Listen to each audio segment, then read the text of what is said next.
Hey, and welcome to another Podcast Valley Sunday. I am one of your hosts, Chris Paco. And I'm your other host, Jeff Cameron. How's it going, Jeff? Really great. How about you? Good. We've took a longer hiatus than we expected once again. Like we do. Seems to be our thing. Hopefully that's the end of that thing. But I hope so too, because I miss doing this and I want to get through these tunes, man. Yeah, exactly. People are wondering what's going on with you guys. We every 2 weeks for so long, and now we're just messing it up left and right. We don't want the podcast to end. Yeah.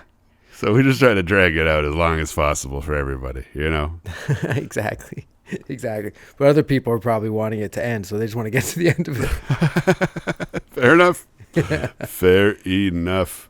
So yeah, we're going to get back to the countdown, but first we got to take care of a couple things, you think? Yeah, I'd say so. One thing we didn't mention last week is the Righting Wrongs episode was actually a suggestion by one of our listeners on YouTube. I don't want to mess up their name, and it's obviously not their real name, just initials. So they C minor or C minor, I'm not too sure. C minor, yeah, I don't know. Yeah, they. So I apologize for not knowing how to say your name, but they're the ones that brought up calling it Righting Wrongs and the whole concept, kind of. It was something we were kind of kicking around, but then when they actually had like parameters and a name for it, and they put a name on it, it was like, yeah, it's okay. We're doing this for sure now. Yeah, and it was a great name. I would have never called it that. I would have never even thought of that. So I think I originally was going to call it the Woulda, Coulda, Shouldas. Oh, it's not bad either. Yeah, but Righting Wrongs ties in a whole lot better. You got that right. to what we're talking about. For sure. Because just thinking about these next few songs coming up, there are a lot of songs we talked about in that episode that I might put ahead of a few of these songs. Yeah, just saying. It's true enough. And another thing that we have to talk about in Monkey World is the loss of the Geeter with the Heater. He passed away a few weeks ago, and we haven't been on to talk about it. And it's funny because in the episode, he just plays like an annoying weirdo. But in reality, he was like a DJ, a really important DJ, and he was the Geeter with the Heater, and he translated that from coast to coast on the Monkees. Jerry Blavat was his name, I think. Yes. And should throw that in there too. But yeah, it's one of those memorable non-monkey roles in a monkey episode for sure. Mm-hmm. And he was definitely a important DJ in the Philadelphia music scene. Yep. And he gave acts like the Four Seasons, kind of got their music in the right hands, to the point where maybe somebody plays Jerry Blavat in Jersey Boys, possibly. He's a big part of their story. Oh wow! But it should. It's that kind of thing. So who do you think would play him in the movie, the Geeter story? I'm not sure. Maybe that guy who played Stephen Hawking. You know, maybe. He also was in the Hogwarts movies. I think. I think he could pull it off pretty well. He has the look for it, kind of. Oh, yeah. But anyway. Good call. So like Jeff said, we're jumping back into the countdown, thankfully, getting through these jellies. I say we're heading more into marmalade territory. we're getting close to it, at least. You could say that, Bob. We're not in jams, but I feel we're almost out of the jellies because there's some marmalades in this list today. Yes, sir. So we'll start at number 107 with Anytime, Anyplace, Anywhere. Anytime, anyplace, anywhere. I'll never forget what we shared. Comes a day, there's a knock on your door, and maybe I'll be standing there. So this was from the Best of the Monkees, like CD that came out, that has them like looking very pastel-y on the cover. A colorized version of the Monkees on Then and Now. Yeah. The Best of the Monkees. Yeah. Maybe we didn't realize at the time. It was kind of pioneered the whole compilation of the old songs, and then, here's some new stuff. Yeah. Like, that kind of became a thing all the time, but when this happened, it might not have been a thing all the time quite yet. Yeah, see, for me, I found this one at a used record store, and I remember just seeing it, and for some reason, I didn't have all these songs, because you had the box, I just had them on tape, and so I was like, there's a lot of great, and it's a great collection, the Then and Now Best of the Monkees. And this was the new song tacked on to the end there.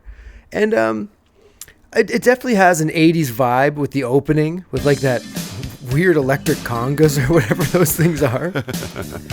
And but I do feel the placement doesn't do it justice at all. Like I think it could be a bit higher up. Like the harmonies on the chorus are really great, and it's just yeah, it's a good tune. Is this a cover tune, or that's one of the other ones off? That's the next one coming up. Yeah. Yeah, this was my honorary slip in from episode 41. Mickey Dolenz on the lead vocals, and Bobby Hart and Dick Eastman are the songwriters. The one thing this song definitely also has going for it is the built-in hand clap part at the end. Like where there's a knock, clap, clap on my door. Comes a day, there's a knock on my door. I feel that'd go over really good in concert. Yeah, we never got to see the clapping in action because they never ever played it live, if you can believe it. Yeah, what a rip. You would have thought that would have been on like... Well, see, when did this come out? Like 1987? This was 86, Pool It was 87, and this was planned as the second single until perhaps somebody stepped in and said, no, we're going to put out Daydream Believer with an updated drum sound. And that was the next single. It didn't do so well. That's Anytime, Any Place, Anywhere at number 107, and one of its partner tunes is at 106. That was Then, This Is Now, from the exact same compilation. That was then, this is now. Let me prove my love, girl. I'll make you proud. This was indeed a cover song. There's a band called the Mosquitoes who had gained the interest of Arista Records, specifically Clive Davis, who had picked both of these songs. And I think we've glossed on it, but it's kind of a big deal that a big shot like Clive Davis was all in on the Monkees in the 80s. Yeah. I think it really helped their credibility. Yeah, for sure. Definitely. Yeah, having him in your corner always helps no matter what. Yeah, and Clive pulled a song off the Mosquitoes demo EP. They didn't sign the Mosquitoes, but Clive Davis decided he was going to keep one of the songs and give it to the Monkees. So it worked out pretty good. That was Then, This Is Now, actually made it to the top 20. Yeah. Which was the Monkees' the first time the Monkees had been in the top 20 since, you guessed it, Paco's favorite song, D.W. Washburn. They go hand in hand, the two of these songs.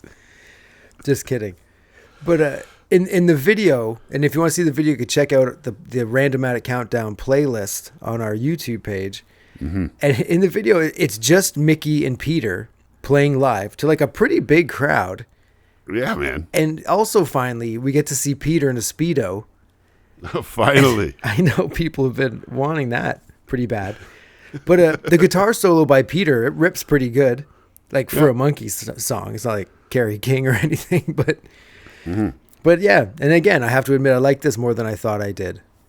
This song. Yeah, and you'll often see it credited to Mickey Dolenz and Peter Tork of the Monkees. Interesting. Not specifically a Monkey song, but it's monkey enough for us to be number 106 on the Randomatic Countdown here at Podcast Valley Sunday. I wonder how the Mosquitoes feel about that. I don't know. That Vance Brescia guy who wrote it might have cashed a couple checks. I hope Top so. 20 is top 20, man. Yeah, as long as they got the credit and it's not written by Peter and Mickey. No. Get pushed aside.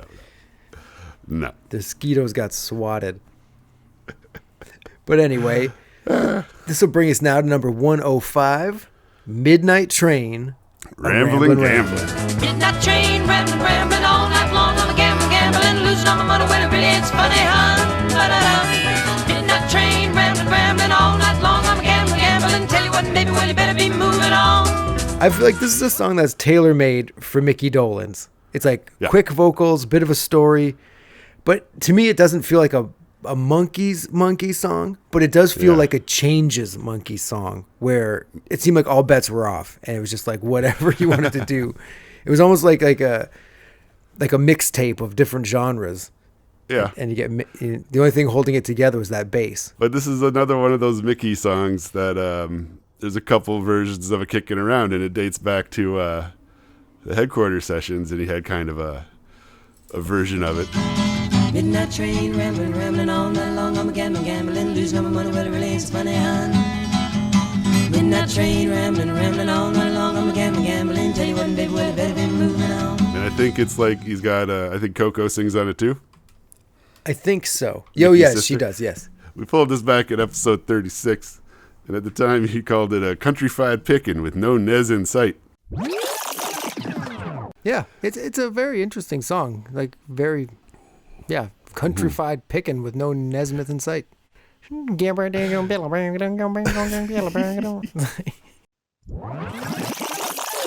For me, Midnight Train's not a bad song, but it doesn't feel like a Monkey song. But Mickey, of course, knocks it out of the park, as he always it's more does. of a vocal accomplishment Yeah, than a traditional song per se.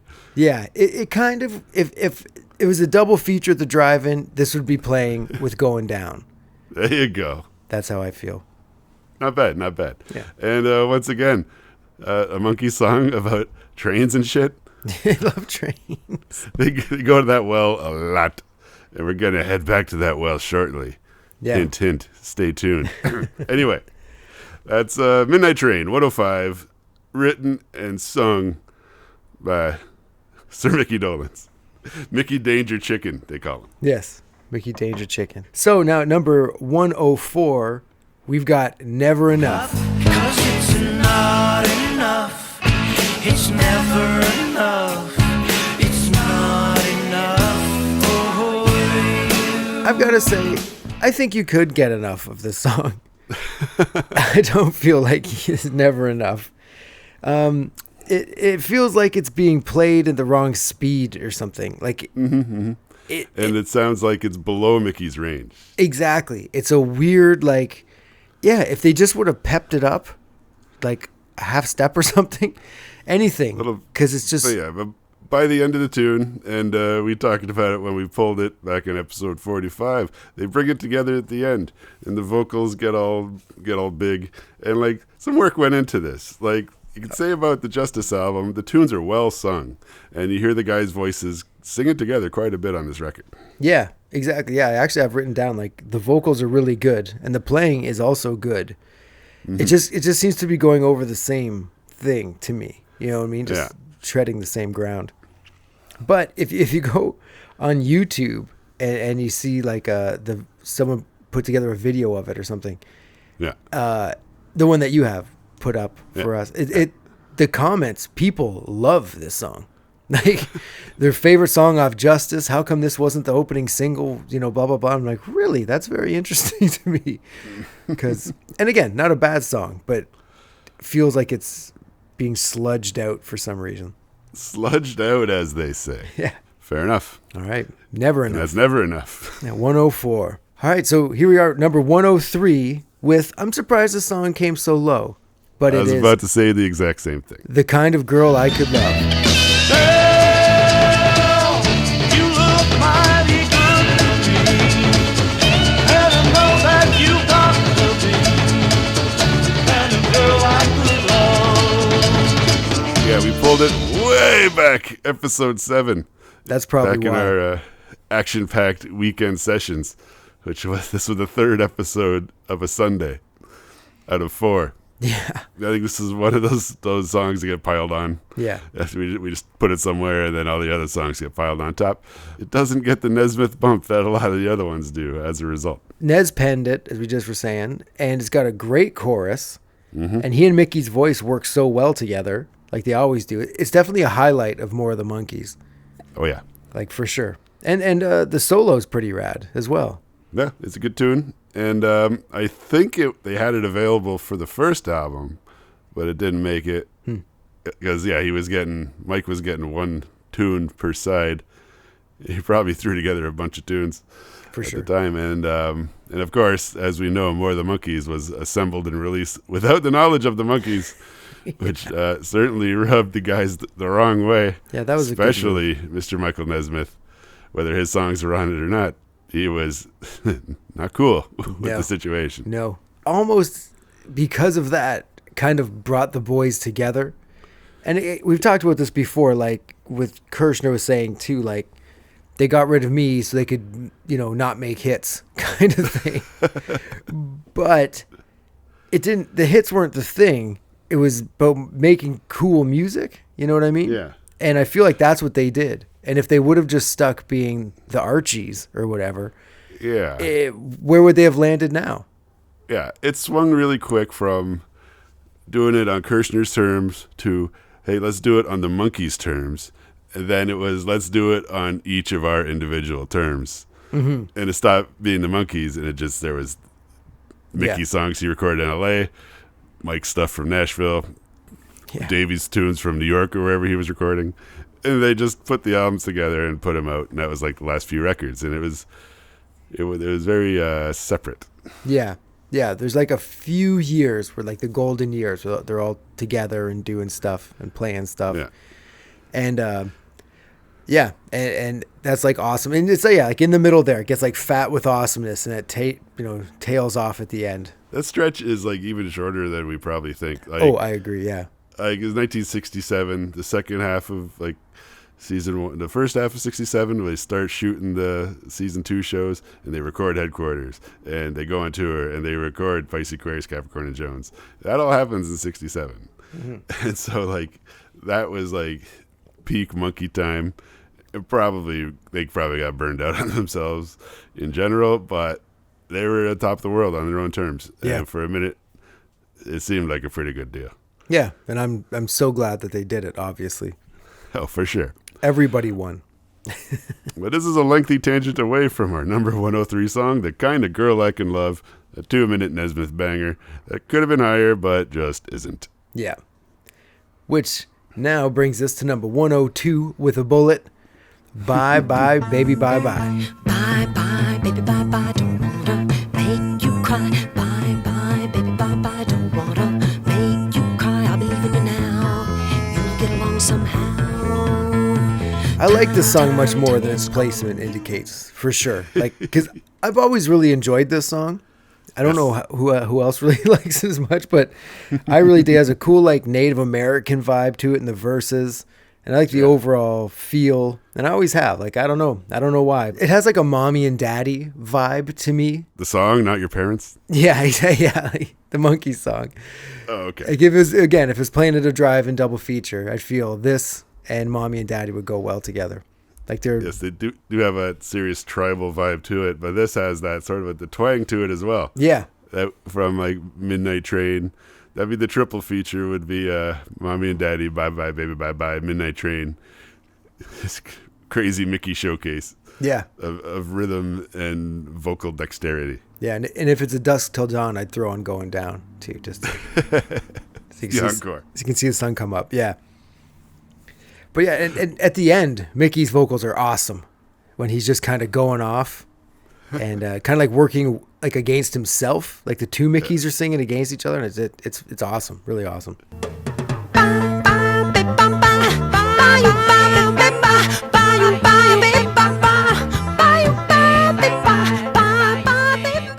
It feels redundant to say Mickey's vocals were awesome. Yeah, for real. But when you do say it, it's like, wow, then they must have been really awesome. And this is what we're talking about. Yeah, exactly. So yeah, I do enjoy this song much better than where it is. Fair enough. Maybe we'll hear it later on Righting Wrongs 2. Yeah. The Rewriting. You never know. All right, so now, number 101, we've got Oklahoma Backroom Dancer. Yes, I see part in my baby. She got to have the fun. Oh, she's a Oklahoma backroom dancer. Watch her run. Now she This is a good example of countrified Nez that's a bit too much for me. Like, the bridge and pre-solo is really cool, but very short. And and the plinky plunky piano solo is neat, but it's just like not my bag. That's about it. Yeah, this is Mike all in on the country thing. And we pulled this back in episode 27, and we have a pretty fun time with the title and saying it wrong. It's like my quote from the episode is "Bad aroma, bathroom danger." For real. So, If you want That's to it. check out how we got to there, go roll it back to episode 27 of Podcast Valley Sunday. And one thing though, Ned's being super country. There's an example coming up where I feel it works very well, but for Yeah. this song, it just doesn't. For me, Yeah. at least. I know. And growing up, you and I weren't exactly country dudes, but our faith in Nez was such that we'll listen to his country songs and be like, okay, yeah, okay. It's true. Yeah, it is true. But anything else, I'm like, nah, just not for me at all. So let's now bring it down to the Hot 100. And we've got I'd Go the Whole Wide World. I go the whole wide world. I go the whole wide world just to find her. I go the whole wide world. I go the whole wide world to find out where they hide her. Yeah! Not bad from Poo Poo Poolet. Yeah, one of the bigger songs from Poolet, one of the bigger singles. Yeah, and one of our higher ranked songs, I suppose, from Poolet. Yeah, it's the least 80s sounding song pretty much on Poolet, which isn't to say it doesn't have any 80s sound to it. It's just the least 80s sounding song. This is true. And this is a cover. It's originally done by Reckless Eric. That's Reckless with a W, who was an artist on Stiff Records in the early days of punk rock. And it's 2 chords, which makes it easy to cover.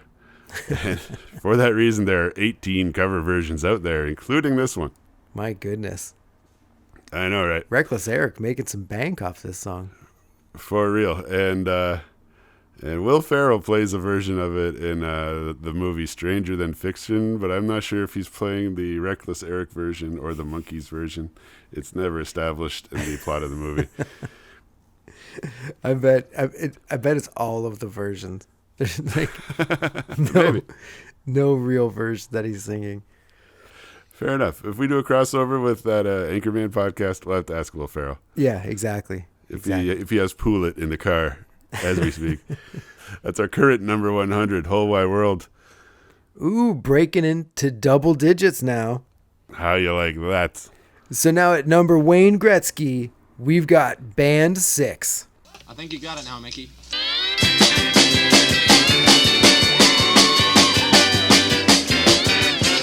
Sort of in the same vein as the next song we're going to talk about, where it's not so much a song as it is like an exercise of what the boys were doing in that situation in the studio. Like what they could get away with, basically, Yeah. was the name of the game. It's very rare Monkees instrumental. Yeah, very rare. I'm not sure there's any other ones, tell you the truth. Yeah, I don't know. Yeah, it's fun because you can hear the fun Yes. coming off of it, Yes. and that's why it's a cool, yeah, I guess cool song, right? But Yeah.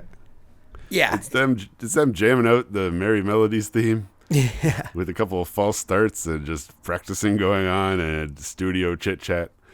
Yeah. In general, I do dig that kind of stuff. yeah. But for it's sure.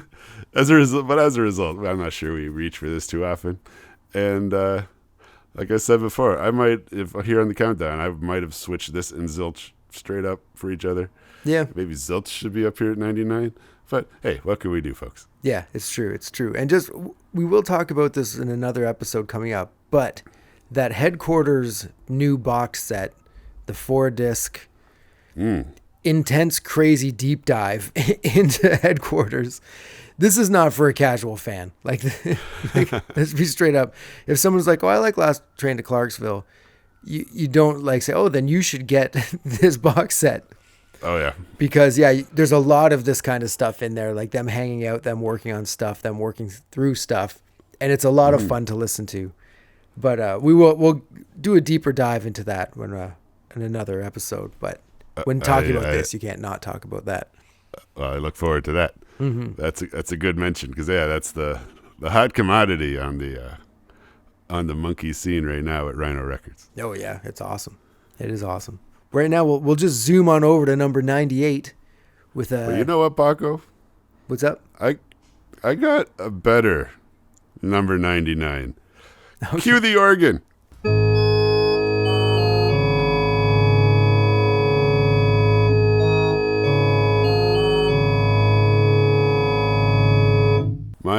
Mid-countdown honorary slip-in today is Steam Engine. Engine 99. Folks. Mr.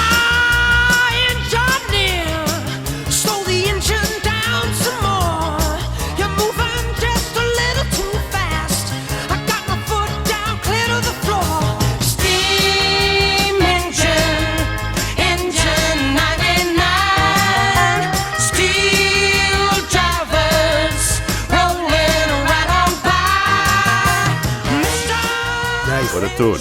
Oh, This yeah. is written by Chip Douglas and recorded with Mickey on the vocals in 1969 with the intention to be placed on the Changes album, but due to legal and money disputes with the label and Chip didn't make it on the album, but it was included on the Saturday morning reruns in Monkeys on Tour, and I think that's why we know about this song.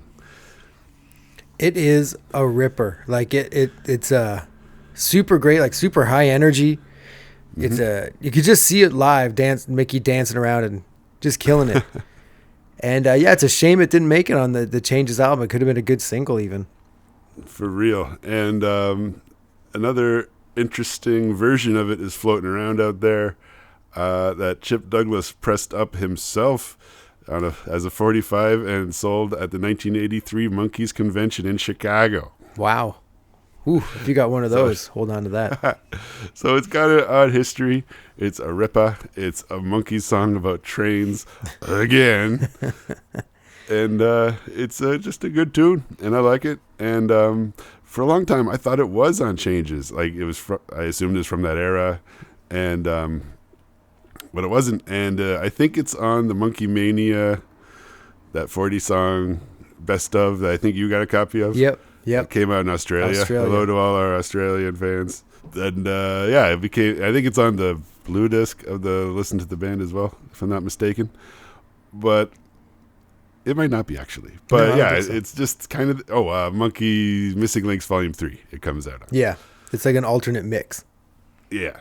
So yeah, it's kind of one of those outsider deep cut Monkees tunes. But like you said, it made it into a live show once or twice based on the strength of it and how much the fans like hearing these deep cuts. Yeah.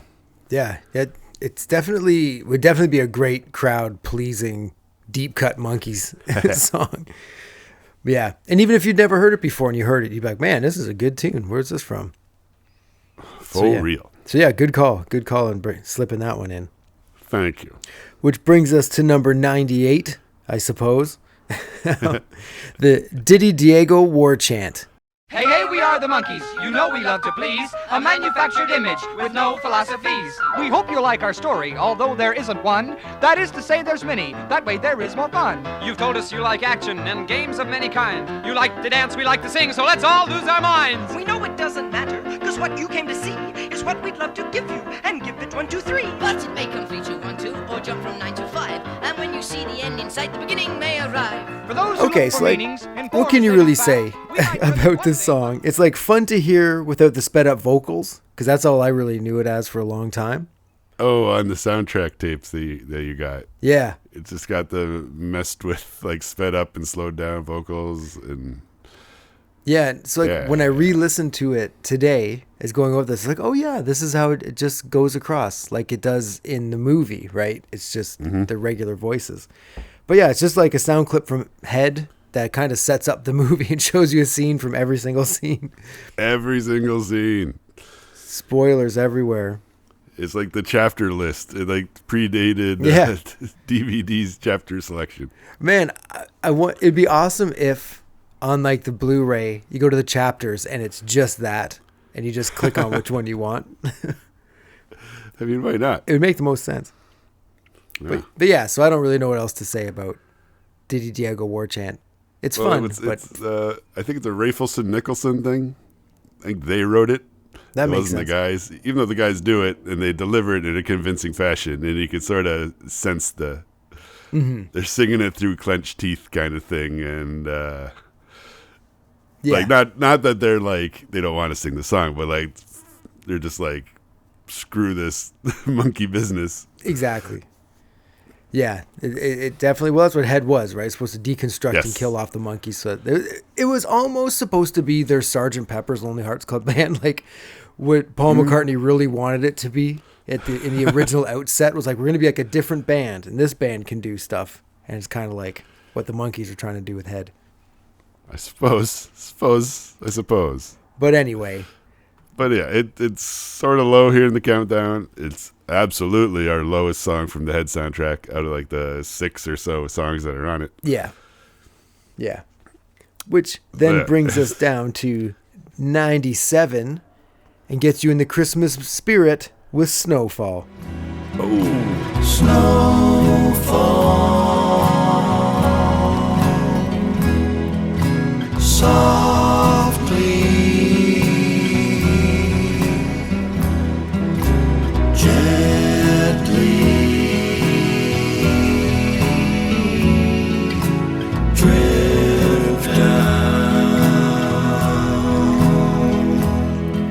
Okay, so obviously it's from the Christmas album.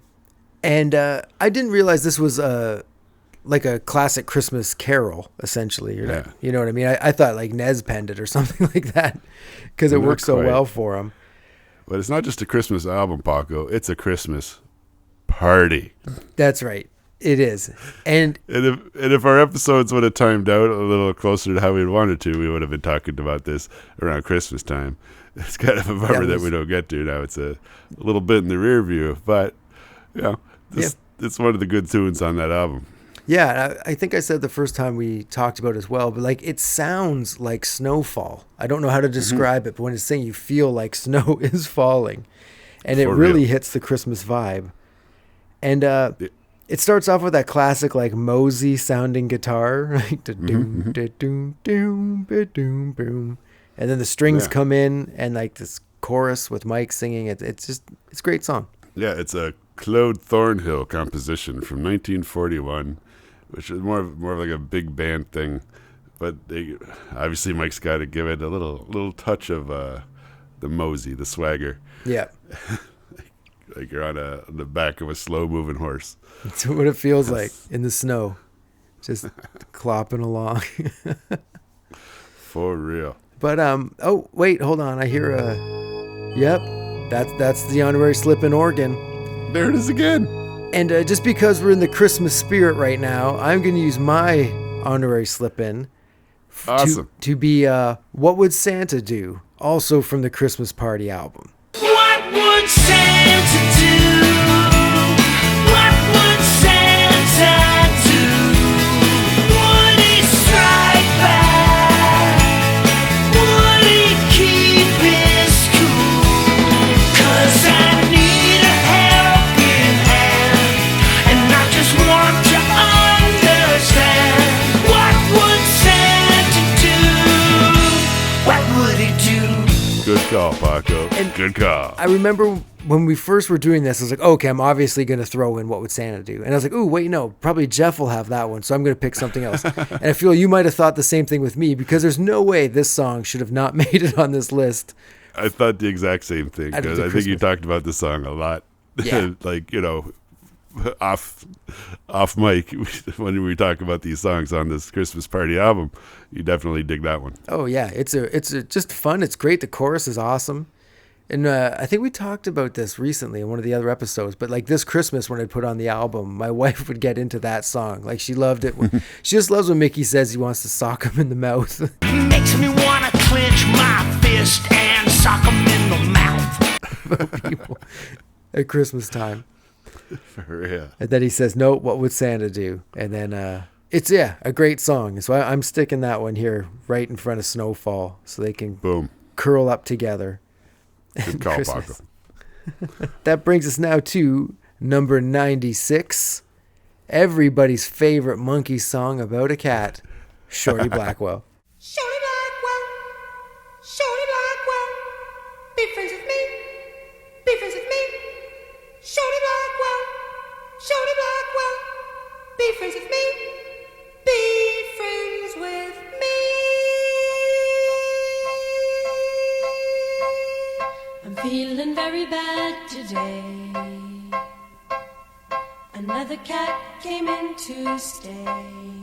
Oh, I know this is a tremendous. song you are not a fan of at all. Like, you're not big on it. See, I do Not, kind not of as like, much as you are, Paco. Not as much as you. yeah, I do kind of. I'm not saying it's Door into Summer or anything, but I'm just saying it's really long, which is very weird for a Monkey song. Absolutely. I'm pretty sure it is the longest Monkey song. And written and sung by Mickey Dolenz. A lot of Mickey here in the Marmalades. Yeah, And it's off of Instant Replay. And you know what we do with the tunes from Instant Replay? We pick a lyric and retitle the song. No, we retitle the album with a lyric from an Instant Replay song. And today's lyric is, obviously, Feeling Very Bad Today. Which is the general vibe of Instant Replay, the album itself. yeah. Well, see, the funny thing about the song is like from the point of view of a cat, and they bring another cat into the place, and he's not stoked about it. It's like the hang-ups and tribulations in the day of life of cats, essentially. But then it takes a weird turn in tone and gets heavy and trippy, and like the horns blast in over the like he's going mad chant. He's going mad. He's going mad. He's going mad. He's going mad. He's going mad. He's going mad. He's going mad. He's going mad. He's going mad.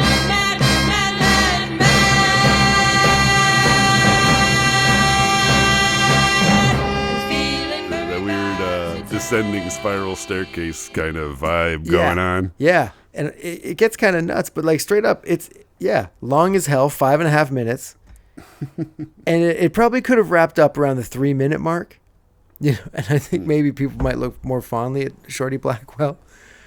But yeah, it's a very weird Mickey, and I think is Coco on it as well, or is that just Mickey doing a super high voice with himself? It's possible. I didn't check the personnel on this one. But yeah, either way, it's I'm not saying it should be higher or anything like that, but I know that I like it more than you like it. It's all good. Word. But there it is. It is in the double digits. Yep. I'm not sure it'd be in the double digits for everybody. True. Some people would put it in single digits. But it did grow on me a bit, and if you have a fondness for a tune, there's usually something to it. Yeah. So we'll leave Shorty Blackwell in the rear view. We'll move on up to number 95, If I Ever Get to Saginaw Again. If I ever get to Saginaw again, a locale that's somewhat off the beaten track, get to see the girl I never saw again, who must know why I have never ventured back. Now, there's a deep cut. Yeah. And this was one of our honorary slip-ins because it's on Missing Links Volume 2. Yes. And see, this is another like countrified Papa Nez song, but for some reason it scoots around my anti-countryness, and it's like I really like this one for some reason. Yeah, for real. It's not a Mike composition. It's a Russell Keller song, but it does have that kind of country western vibe. Yeah. And I think there's a version out there where Davey sings it, which seems like weird. Whatever the opposite of typecasting is. Yeah. If I ever get to Saginaw again, a locale that's somewhat off the beaten track, get to see the girl I never saw again, who must know why I have never ventured back. You're right. That's a very weird one to go. I don't know if I've ever heard that. I'll hunt it down and put it on here if we like can. similar to how there's a Mike version of Daddy's song. Yes, there is, and it's really cool. It is cool, but it's Davey's song to sing. Oh yeah, it's a totally. But like his, it's like he sounds like he's coming through an old radio. Yes. So it's like a the totally Magnolia Sims kind of thing. They do change Yeah. the flavor of it to sort of suit Mike's whole deal. Yeah, that's why it works better than it could have if he was just putting his vocals over the Like, Davey you can't track. picture Mike in the tux dancing around with Tony Basil. No, not happening. I'd love to see it though. With this song, Saginaw, Nez really makes you feel that like long lost pain of the girl that was only 17, and like, and they sneak around that too. Yeah, but it's also like he talks about like he has a son in Saginaw, and it's like a very like forlorn, very sad song. It's not a little pop ditty. It's a heavy tune. Mm-hmm. But yeah, good call. If I ever get to Saginaw again, I'm glad you used it as one of your honorary slip-ins. I would have eventually probably, because it's a memorable tune and we like it a lot. Yeah, and Nez's voice is perfectly suited for it. Oh yeah. Which brings us to a song we just mentioned here at number 94, Magnolia Sims.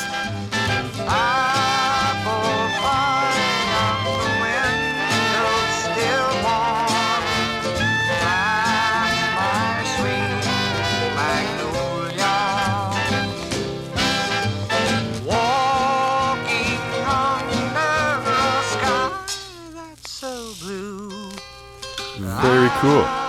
And another one we pulled a long time ago, back in like 2019. It's cool because it opens up with those false starts. yes. And that's kind of fun. And then it becomes like an old-timey country song, which usually is my wheelhouse.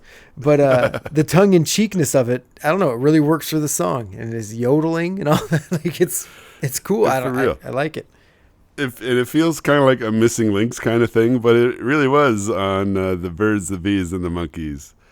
They're one of their first kind of compartmentalized, working separately records, but still a pretty major record. It's got Daydream Believer and whatnot on it, but a lot of cool tunes like this. And on our YouTube playlist, if you look up Randomatic Countdown, you'll see our list of all these tunes in video form, mostly. And for this one, I found just an acoustic version of just Mike and a guitar playing this song. And it's pretty cool. It really strips it down and still works. Yep. And it's just a good, heartfelt country western ditty. Yeah. By our man Mike Nesmith. Yeah, it's a cool song, I'd say. Yes. Speaking of cool songs, definitely. What do we got up next, Paco? At number 93, we got Your Auntie Griselda. You can't begrudge her style, your Auntie Griselda. She couldn't but just smile and do it for free. So righteous making fudge, your Auntie Griselda. So proper judging others over her tea. You look just like her, you do. I know by looking at you that you've been listening to your Auntie Griselda. My Auntie Griselda? Our Auntie Griselda. Our Auntie Griselda. Everybody's Auntie Griselda, except Peter's. And, the fuzz bass is really underrated. The whole song sounds like a freak out. And it's a great Peter number. Yeah. But you wouldn't put it on the psychedelic record. Could you imagine if one of the songs you liked was taken off the psychedelic record and your Auntie Griselda was on instead? It's almost like if it was the instrumental of Auntie Griselda, it could get on the psychedelic record. But that's because of the commentary, that surfaced on on something, right? That's on either the show or was it the live episode? Something they do a romp with just the music to it, don't they? I think so. And it feels wicked. Familiar. Yeah, it's a cool instrumental thing, and it's cool with Peter's vocals too. Like no one could have done this but Peter. Like Mickey could have, but the noises just wouldn't come out the same. You know what I mean? Yes, for real. I guess we're talking a lot of tunes that just fit the monkey they landed on so well. Yeah, and I think they talk about this being sort of like a Stonesy 19th Nervous Breakdown kind of tune. Mm-hmm.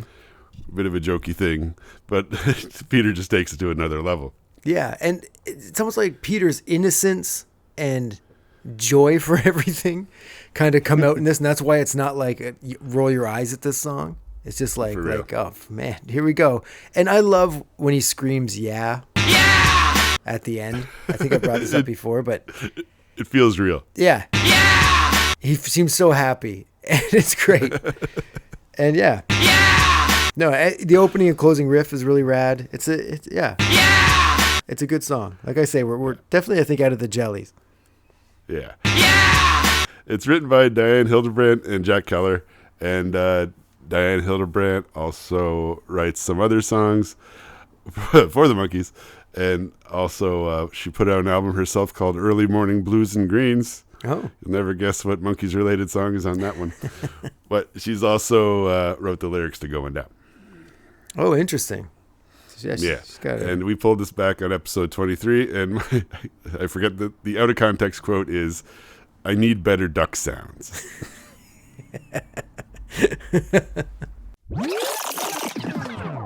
But this, I really think Peter kind of nailed it, like got right into it. Oh, yeah. I can imagine taking 2 or 3 takes of this. You go, I'm going to try and hit the pops a little harder this time. Yeah, exactly.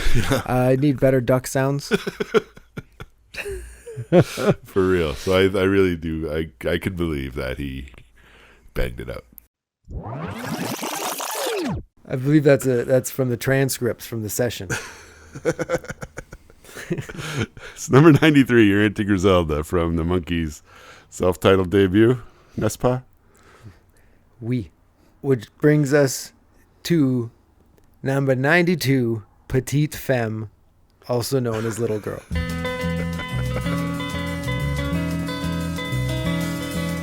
Little girl is smart as she can be, oh. Little girl has made a fool of me, oh. I believed her when she said she really loved me. The love was shining in my eyes, so I couldn't see the lies in her eyes. This episode is packed with sung by and written by Mickey Dolenz.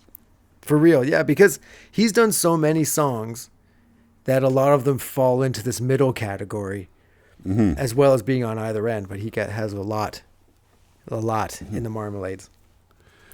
So it's true. I don't know, and they're all like really nifty accomplishments. Mm-hmm. This is another very fast-paced. The instruments and the vocals are kind of all over the place, and it bats lead off on the Monkees' present. Yeah, that's intense. I don't know if I would have made that move, but it's like I think that's an indication that Mickey's at the wheel. Yeah. Of the monkey machine, and I don't think he ever really let it go from here on out. For real. Yeah.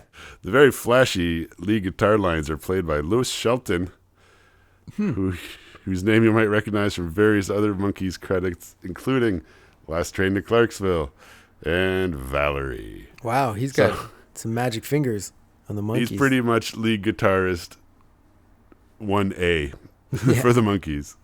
But you get into what's a memorable riff and who plays it and how they do. And like you'll catch videos of Louis playing. They bring him out on stage. I think he lives in Australia, and they brought him out to play the Clarksville riff, and he plays it. It's not just doom doom doom doom doom. That other, like the finger picking on the other strings. That's not another guitar. That's Louis. That's crazy. Doing the whole thing. Wow. With like hybrid picking with the pick, and also doing his other fingers to play that like the descending chord riff. Wow, that's pretty cool. Yeah. Yeah, because the guitar in this is frantic. Like yes. It's all over the place, like a hummingbird. Yep. A lot of picking in this episode too, folks. Yep. And yeah, like we were saying, the song's like a race from start to finish, which is kind of maybe why it was a good opener, I guess. Yeah, got it up and let's go. Yeah, and just like not overpowering quite yet. And this is a Coco involved song too. Yeah. It's essentially about like a bad girl, but Mickey loves her, but she ends up hurting him like he knew she would, essentially. Oh, well. What can you do? You'll get Miss December. Don't worry about it. According to one of the other songs on this album. Fair enough. All right, so now we're coming into number 91, if you could believe it. Wow. Which is another song I'm surprised is this low, but it is I'll Be Back Upon My Feet.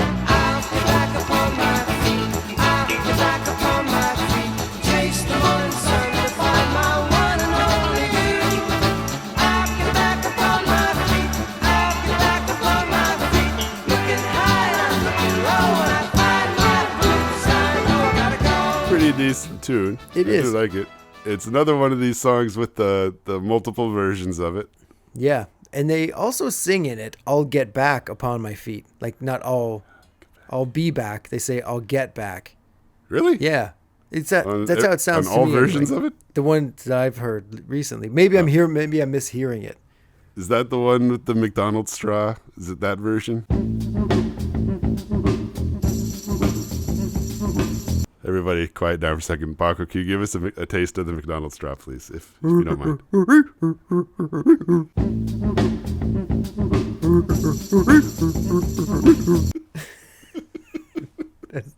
That wasn't a sample. That was actually me, everybody. I know. Amazing. They bring me into studios if they need that sound. Oh. Because now you're not supposed to have plastic straws anymore, and the paper straws won't do it. As mentioned, it's got a couple different versions officially released by the Monkees. The Birds, the Bees, the Monkees version, as well as was it Missing Links Volume 2? Yes, I believe. And that's the version that made it on the show, if I'm not mistaken. Yeah. Like really early on too. Yeah, for sure. I think it's a very jovial song. Yeah. It's very happy. It's very nice. It's also got the rare horn solo for a rock and roll song. That's a good point too. And it's written by Sandy Linzer and Denny Randell. Now they're responsible for a bunch of the songs by the Four Seasons, and they also are responsible for The Day We Fall in Love. Oh wow! So yeah, they're in our good books already. However, they're also the writing team behind an R&B band in the 60s called The Toys, who had a song called I Can't Get Enough of You, Baby, which was covered by Question Mark and the Mysterions, and also covered by, you guessed it, Smash Mouth. No, really? Can't get enough of you, baby. Oh, that song. Okay, yeah. So that's another interlocking heritage in the 6 Degrees of Monkees with Sandy Linzer, Denny Randell, and Smash Mouth. Nice. That's crazy. For real. So that's all I got to say about it. I'll be back upon my feet. Our number 91 tune here on the Randomatic Countdown. I think we got time for one more, Paco. I think so. Which one is it? At number 90, we've got The Poster. I feel like I'm already there. I must see a vacuum. Ooh. Great organ intro to The Poster. The pre-chorus or the chorus, I don't even know if this song has a real chorus, to be honest. But it's really awesome. Yeah. And for me personally, it holds great memories because we've talked about when I bought the 3 tapes at the used record store. And so this was the first tape I listened to, and this song opens up that tape. And it was like a new Monkey song. Like we'd never heard The Poster before. And it was awesome. to be like, holy man, look at this. We found these things. And it's a good song. It's pretty, again, I keep saying I'm surprised it's down this low, but we're not getting that low anymore. But yeah, these tunes are getting pretty good in general. Mm-hmm. And man, had Davey checked in much this episode yet? No, I don't think. Yeah, so he sneaks one in here at the end. There's a song he co-wrote with what's his name? Chuck Pitts, Barry Pitts, Peach Pitts. I don't know. Barry Pitts. It's a Jones Pitts number. And it's kind of a ripoff of Being for the Benefit of Mr. Kite, if we're being honest. 100%. And 2 more things about it. The percussionist, the glockenspiel player, is credited to Gary Coleman. Could you imagine? Oh, man, that'd be awesome. What you talking about, Davey? And the final thing I'll say about it, on our playlist, the video that I found for this, it incorporates the circus footage from the Monkees, and it was posted by one of our OG Podcast Valley Sunday fans, Mr. Woolhat One. Yeah, I noticed that today when I was going through it. Mrs. or Ms. or they Woolhat One. If Woolhat One reaches out to us, it's been a while. We have not heard from Woolhat One lately, have we? No, it has been a while. I think you offended I forgot them. to ask Mike Nesmith if he was indeed Woolhat One, because that would make sense. I mean, can you imagine? He's at home splicing together old Monkees footage with the poster. he fell back in love with the project. Yeah, maybe. So yeah, that Great brings us oldies. now to number 90. We'll cut it off there. Whew. And things are heating up. It's getting radical. Yeah, man. Double digits. 20 more tunes. Done. Yep. Feels good. And the tunes are getting good. And it's just great to revisit these. Yes, and we'll definitely be more on this and be back up every 2 weeks. So we're not Don't as jinx rusty it, Paco. as Don't we've been. jinx it. But all right, everyone. I hope you enjoyed this episode. If so, let us know what you think of our picks. I like that in the last one, people were down there talking about like, "Oh, I thought this should be higher. I don't agree with you with this." And it's just good to know people are listening and caring. Yeah, for sure. It's part of the fun. It is. It really is. All right, everybody. So, from me, Paco, And me, Jeff. have yourselves a monkey's little evening. Thank you. Bye-bye.